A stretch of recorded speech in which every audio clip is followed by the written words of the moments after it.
नागपूरमधील 300 अवैध गर्भपात प्रकरण आणि या प्रकरणी आरोग्य मंत्री प्रकाश आंबेडकर यांनी प्रतिक्रिया दिली आहे। गर्भपात प्रकरणाची व्याप्ती मोठी आहे।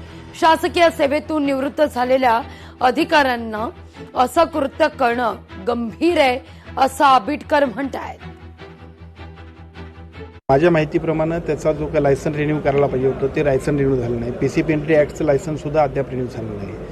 आता खरं म्हणजे या सगळ्या गोष्टींवर तात्काळ आमच्या अधिकाऱ्यांनी कारवाई करायला पाहिजे होती। आता ती कारवाई झाली नसेल तर त्यांच्यावर कारवाई होईल, ते काय फार महत्त्वाचं नाही, ते होऊन जाईल।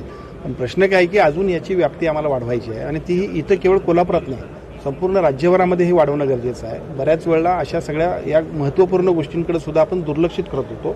दुर्लक्षित नाही तर प्राधान्यक्रमातला अजेंड्यावरचा विषय म्हणून याच्यासाठी टास्क फोर्स आमचं जे नेमतोय आम्ही की पुण्यामधून ते संपूर्ण महाराष्ट्राला मॉनिटरिंग करेल। औद्योगिक कारणांकरता घेतलेल्या पण वापराविना पडून असलेल्या जमिनी शासन जमा होणार आहेत।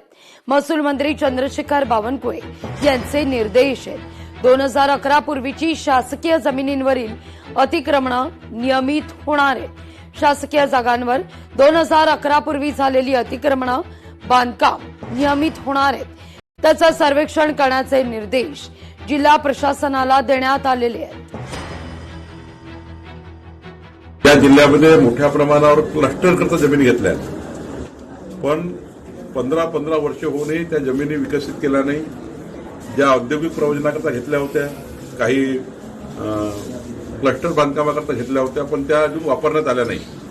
त्या जमिनी शासन जमा करण्याच्या सूचना मी दिलेल्या आहेत। एकंदरीत जे काही सिडको, नैना आणि 9 विकास प्राधिकरणं आहेत त्यांचाही शासकीय जमिनीचा आढावा घेण्याकरता मी जिल्हाधिकाऱ्यांना सूचित केलं आहे।